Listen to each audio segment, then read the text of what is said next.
lovely people. Psychic Debbie here. Hope you're having a great evening, morning, or afternoon whenever you're watching this. Please excuse, I'm going to put my glasses off for just a second here. Please excuse my throat. I've got, the lovely allergies. I kind of want to say a couple things first before I get going.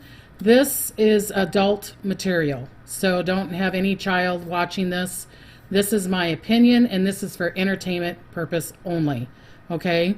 This is just going to be my outtake on the Smiley face murders and how I connected with it and how it brought it up to me and why I chose now to do it instead of before. So, hello to a lot of people. Thank you, Shell and Rhonda and Linda and Debbie and Darla. Thank you all for connecting with me, and a lot of people are connecting. So I'm going to look at it this way, okay? What happened was I was watching what most people probably know, the Tyler Henry. He's the psychic medium, and I was watching his show, and he talked to one of the murders, the person that got killed, excuse me, mom. And when he was doing her reading, to me it was a little just gave her just a little bit of information. I'm sure it helped her a lot, but I was right away connecting. And I was like, oh, wow, okay, this is what's going on. So if you don't know what the Smiley face murders are, or the Smiley face murders, is there's a documentation on TV, and I believe it's on demand, and I'm not sure what channel it is. I'm sure if you go to demand, you'll find it.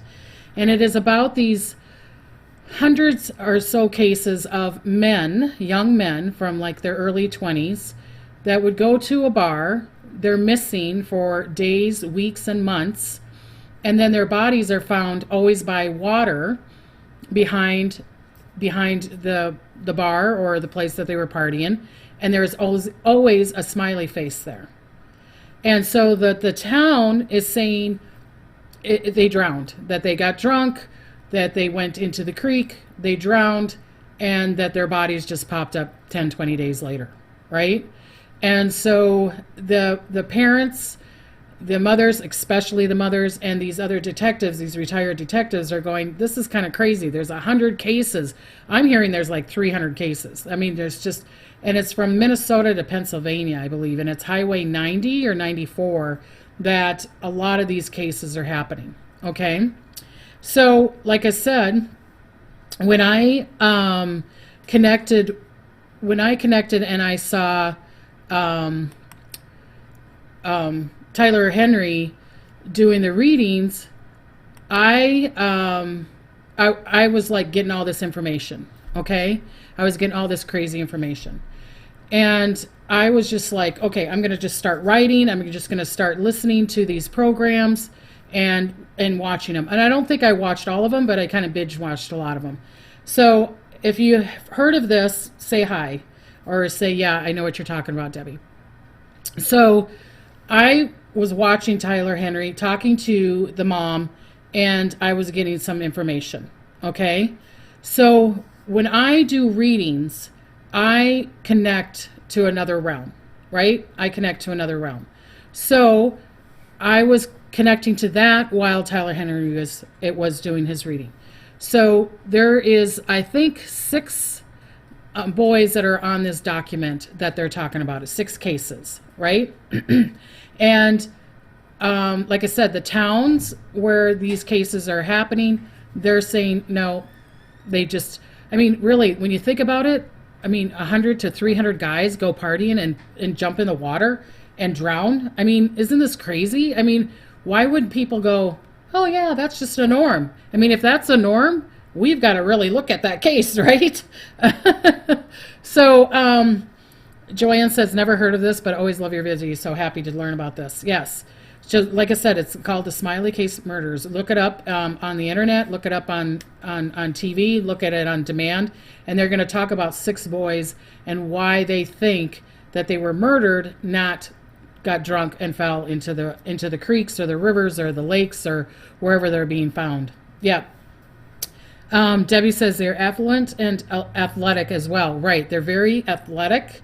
They're very good looking, and they're in their younger 20s, I believe. They're like, from 21 to 24, 25. So the detectives think it's a gang that's doing it. The detectives think it's a gang. So with me, and I think what happened was, what's crazy how the universe works, right? So someone else told me about the Smiley face murders months ago, and Spirit said, no, you're not supposed to do it then. You're not supposed to do it then. You're not supposed to talk about it. You're not supposed to bring your information in quite yet. Just lay back. So I was doing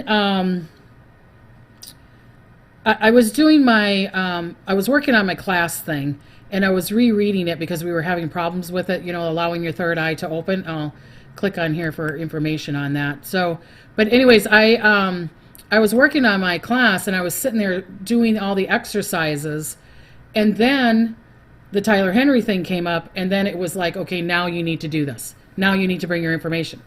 So somehow I must have connected to the other realm bigger or better while I was reviewing my classes. So, I mean, you can give it or take it, you know what I mean? Because it's finally fixed now, so you can join on it. So, someone says hi from Australia. Wow, fantastic. Rhonda says, I believe we have one here in Boston, found in Charles River in Massachusetts. Okay, so I'm going to give you my opinion at the end of this show of who or whom or they or whatever. I'm going to give you my opinion of how it's working and what's been happening. So let's say a little prayer for the 6 that they're saying and all the other 100 men that have been murdered. But the 6 is Dakota, Luke, Will, Brian, Todd, and Tommy. And I feel like that's it. So, so let's do a prayer for all the families and all the people. So now let's talk about Tommy. So Tommy's mom was the one that was connecting with, I believe, was the one that was connecting with Tyler Henry. I could be wrong, but I think it is. Okay, so he was 24, and it was January 19, 2008. I'm reading off of my information because there's too much stuff there. And it was in Ridley Township, Pennsylvania. He was missing for 14 days. He went to a bar with a bunch of friends, and I think some of his friends got in trouble. That another friend was looking for him and looked all over for him and couldn't find him. Okay, so they have a video of him walking into the bar, but they don't have a video of him. They don't see him walking out of the bar. Okay, so he was missing for 14 days. They were looking for him. So a friend that was walking along the creek, and they were saying it was wintertime because it's January 19th. The sheriff, not the detectives that are doing the show, but the sheriff said that the creek was frozen. So a friend of his went behind the bar, walked up and down the creek. Okay, it's a creek. It's not really a big river. It's a creek. I think if you walk in it, you probably go maybe to your knees. I don't think it's very deep. So he's walking across the creek. He didn't see anything. Okay, then the next day, someone found him there. And the creek is not frozen. And the kid that was saying that he walked up and down the creek looking for him, he said it wasn't frozen, but the sheriff is saying it's frozen. So there's always this controversy of what's going on. So anyways, the next day he was found. He was face down. There's drag marks on him, and his body was found. And the kid's like, I looked there, right? So the people are saying they thought he got drunk, fell into the creek, froze for 14 days, came back and was on the creek bed. What also where his body is, like this sign here, there's always a spray paint of a smiley face. Of all these, like at least 100 murders, there's always a smiley face on it, and that's why they call it the smiley face murderers. Because even if the body is found outside of a river, the nearest bridge, you would go to the nearest bridge, you'll see a smiley face. Some of them are upside down, some of them are sideways, some are different colors, but there's always a smiley face somewhere around. And now it's to the point that people are looking to see if there's a smiley face there, right?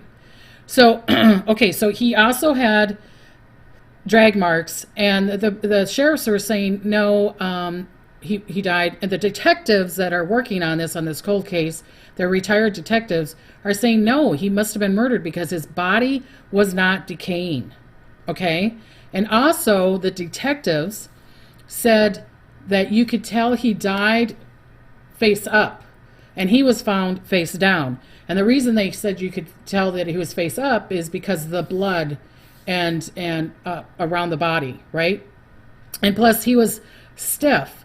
Well, if he was gone for 14 days, he should have been decaying. He should have been pulled apart, and he should have had bugs, all kinds of stuff, right? So I'm going to go through all my paperwork here. But that didn't happen. That didn't happen. So when Tyler is talking to this mom, and I'm listening to, then I go and start binge watching. You know how we're binge watching nowadays. I started binge watching this show, and I was with Tommy. I was connected to it. Spirit said to me that the person that killed him, I feel, drugged him. That's my opinion, and I think the detectives think that these people have been drugged also. I feel like the Tommy was drugged. This is my opinion. This is what I saw. This is my opinion. I feel like he got drugged. And I feel like, when you're drugged, but you still can kind of walk, when you're drunk or you black out, but you're still walking. And I feel that the person took him out of the back way. There was back steps and everything, took him out. I feel that he has a truck. I feel like he's I feel like he's a trucker, but I feel like he had a truck, and I feel like he put him in the bed of the truck and took off. And I feel like he tied him up and was with him for 14 days. And I feel like he hit him. I feel like he has a camper. I feel like he goes on the Highway 90. I'll go further down who I think it is. And then I feel that he did whatever with Tommy and then brought him back to the same location. And you can tell that that the person kind of dragged him off I feel, this is my opinion, that he dragged him off the truck because, like they said, on the ground, he had dirt in his nose and his head, and what it was like, he dragged him. And there was also footprints by it, right? So the detectives say, the detectives that are trying to help out with this and saying that these are murderers, not the sheriff, not the county or whatever, the city, they were saying that they think it's a gang of guys because of how the bodies are placed and how could you carry it down and all that stuff. So let me see here. What do you guys think of that? So doesn't it sound a little weird that his body is found 14 days later right behind the bar? Don't you think people would be looking behind the bar? And that his friend walked on the creek and that his body wasn't there? And like I said, the sheriff says it was frozen over, but it's a creek. You would see the body. I mean, it's not a river. So what is your guys' opinion on that? Do you think yay or nay? I mean, give me something to chew about, something to talk about, right? Monica says absolutely. So my opinion is I feel that it is one person. And I feel exactly. Cappy says, how and why are they doing this 100 of times? Right. So that's what I'm saying. I don't see how you can get the gang together, but they were saying that they think there's groups of gangs. Do you know what I mean? Like if you have a motorcycle gang and then you have a name and then there's one in San Francisco, one in Montana, one in Florida, whatever. But I just don't see it that way. I really, really don't see it that way. Rhonda says, I believe that PPIs are nuts. Okay. So Debbie said he was held for days and then brought back to where he was abducted from. Yes. So I mean, to me, that's a little crazy, right? To me, that's a little crazy. So I'm going to tell you about another story. So another one is Dakota. And when I was channeling this and I'm watching this, when I do readings, when I'm looking at the videos, like I said, I'm channeling, okay? So because I'm a photo psychic, I see photos. If I see a film, I see a photo. Someone can do videotapes. I can see it on Facebook or whatever. Stories come up for me. I don't see them the way you guys do. Am I crazy? Probably. But that's just the way I do. And I've had this all my life. I didn't realize it until I'm in my late 30s, until someone said, no, Debbie, we don't see people like that. I see people with stories around them all the time. And so, especially if you film them or you take a photo of them, it's crazy. It's crazy. I I just I just see it that way. Okay, so I'm gonna put this on here. So I'm starting something new here. Okay, so Joanne says gifted is not crazy. And Tanya, I think that's how you say Tanya. No gangs, it's one person. He's a really sick guy. Yeah, Andrew says same here. So the next person that I'm going to talk about is Dakota James. He's 23, another Pittsburgh, Philadelphia. He was at a saloon, and the places that he went to, because I feel that this is happening because of a sexual thing, right?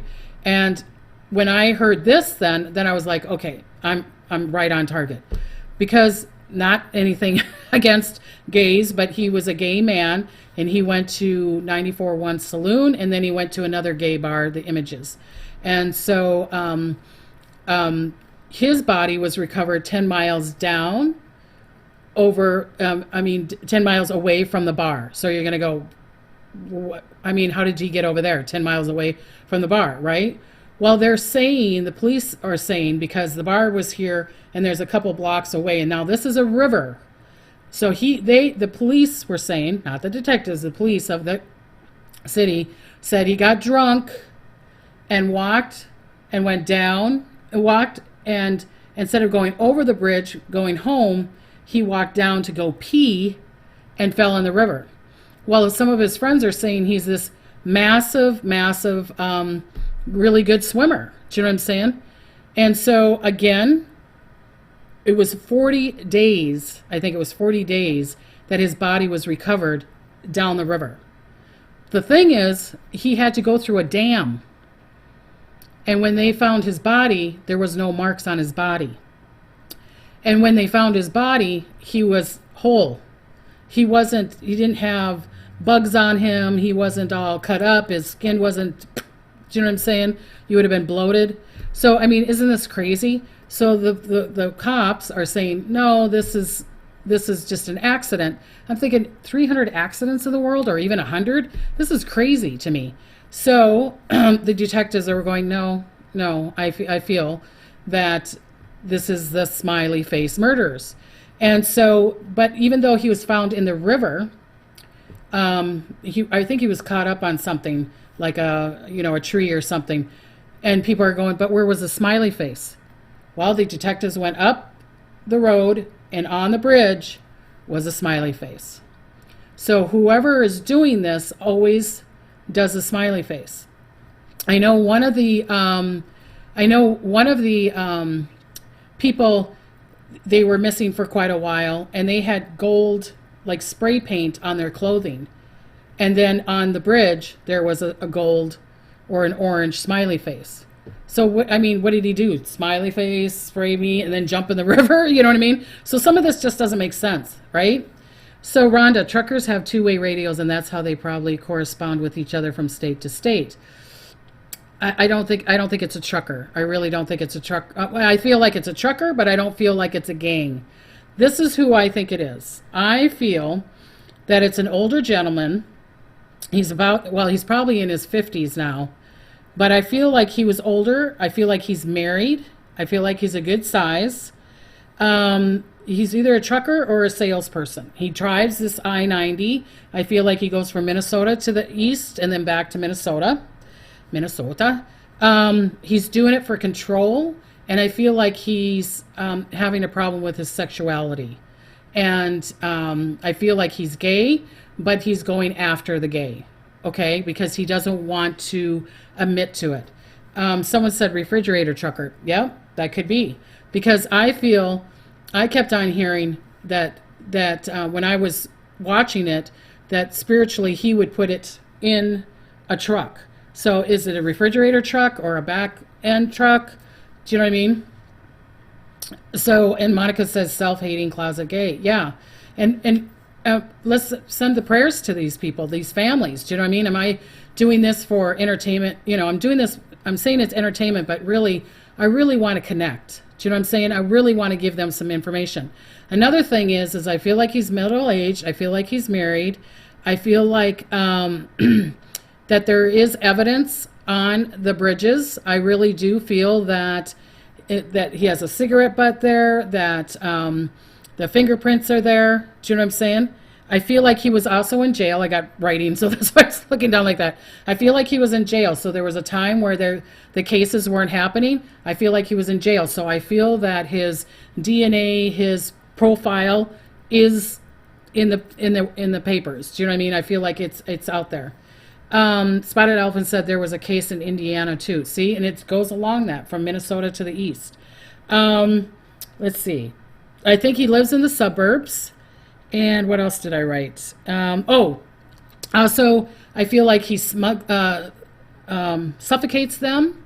And there was one case where it was really weird because I wrote all this information before I started watching the shows. And one of the cases, they think that the child got strangled. Another case, there's a footprint on the guy's head, and he said, well, it's got to be a gang because they don't think he kicked him in the head. They're thinking that he was tying him down. I feel like he was drugged, that this man put his foot on his thing and was tying him up or doing whatever he was doing to him. There's not a lot of marks on the people's bodies, but I think it was more of a sexual thing. I think that he ties them down. Like I said, I think he smothers them. And sorry to all the parents, I'm really, really not trying to be rude here. So, Dakota, I feel that, Dakota's mom was not allowed to see his body in the police station. But she knew it was him because of a tattoo and that his skin was whole, okay? His mom thinks it's foul play. His dad, Jeff, was really sad. He goes, I'm missing my son. I'm missing that he didn't get to do his potential. He didn't get to do his purpose in life, right? Okay, so when I was doing that, when I was watching it, I felt like Dakota was saying that he's very whole and that he visits his parents, especially his mother, in her dreams. He also showed himself in the kitchen with her, and that he hugs her. He was showing me that he hugs her, and not that he was super tall, but I'm seeing that she kind of was in his armpit. Do you know what I mean? Like they had a certain kind of hug where she's kind of like this to him. You know what I mean? That there's pictures and there's diagrams and there's people would understand what I would be talking about. That Dakota would hug his mom that way, and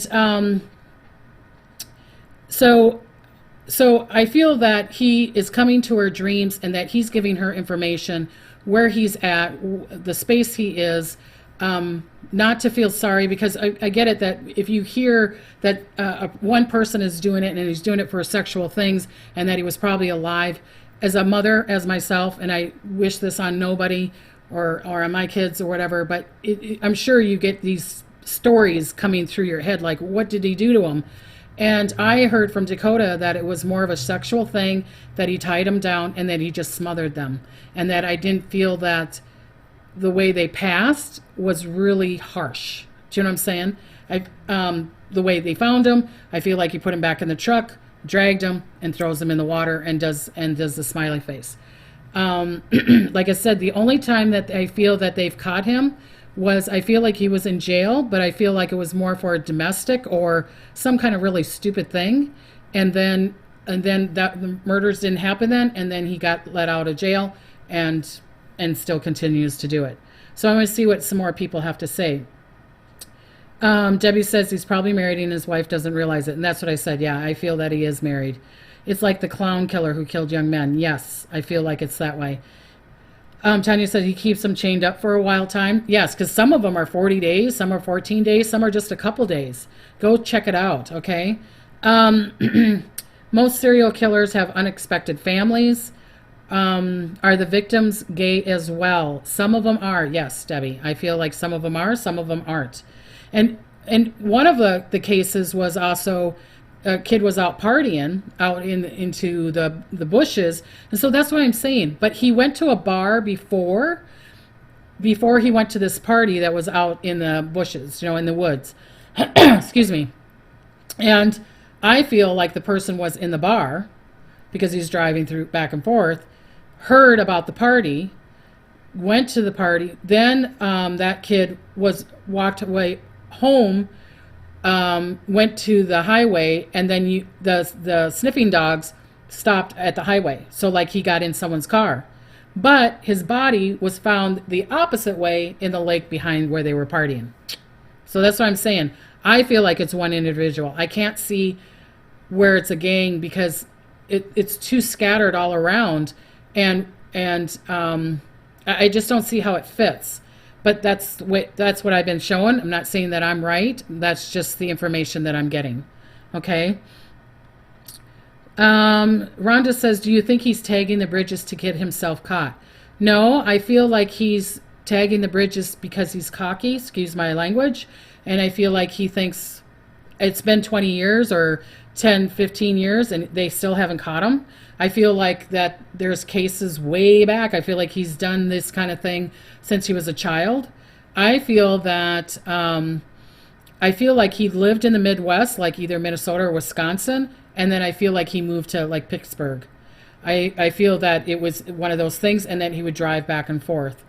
I don't know if he was driving back and forth because of a job or just because he's traveling back and forth and he's doing these murders and it gives him, you know what I mean? It gives him power. I feel that he really, really feels that he's invisible. I really do. I feel like, excuse me, that he doesn't think that he's never going to get caught. Well, and here it's been 15 years. Do I feel like they're going to catch him? I do. I really do. I feel that they might not catch him, but they're going to know who it is.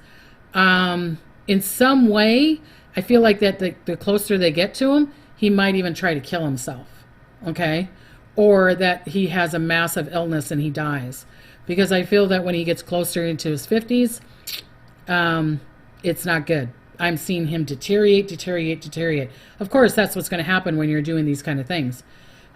So, Debbie says he's feeling familiar and thinks he's way too smart to get caught. Exactly. Exactly. I think it's one individual too. So what do you guys think? Do you think this is a gang thing? Do you think it's one individual? Do you think it's two people? What is your thoughts, feelings, and emotions on this? I would like you guys to like, comment, and share my videos for me. I really would appreciate that.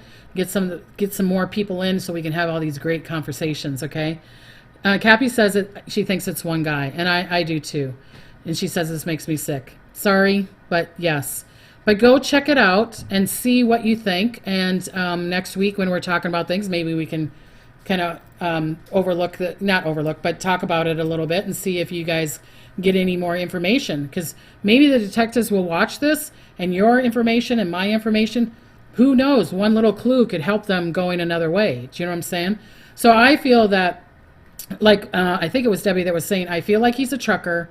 I feel that he's either a trucker or he's got a truck with a camper, and the truck is silver, okay? I feel that he drives the highway, goes back and forth continuously. I feel like he's been in jail. I feel like he's married. I feel like he's in his 50s. I feel that he has an issue with being gay. I feel like this is a sexual thing. I feel that he's trying to control. I feel that he has done this in other states too, in the lower states. But because this is so prominent on the top, they're just focusing there. I feel like there might be a Florida connection for him also. And I feel like he's very sick, and that either when they get closer to him, I feel that he will either kill himself or he will be passing pretty soon.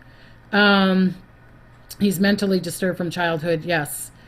So, okay, well, it's time for me to go again. But what I'm going to do, people, is the third Tuesday of every month, I feel like I'm going to be doing these detective stories. So if there's any cases that you want me to connect with and that we can have this group conversation, and then maybe we can help people solve some cases. Who knows, right? And get your inside going, more than one person connecting together, and if we get combined information, maybe they'll look it up. Maybe these detectives will look it up, or these other cases. So I'm thinking that every third Tuesday of the month, I'm going to start doing these like detective shows, and like someone says, Jean Benet, doing that. Like I had the Holloway before. So bring up cases that you want me to do a show on, and that you guys can put your input in, I put my input in, and see what happens, right? If you want to open up your third eye, I have the class. It's up, it's running. I've gotten so many great views on it. Thank you, thank you, thank you for so many people. I even had people reorder it because they liked it so much.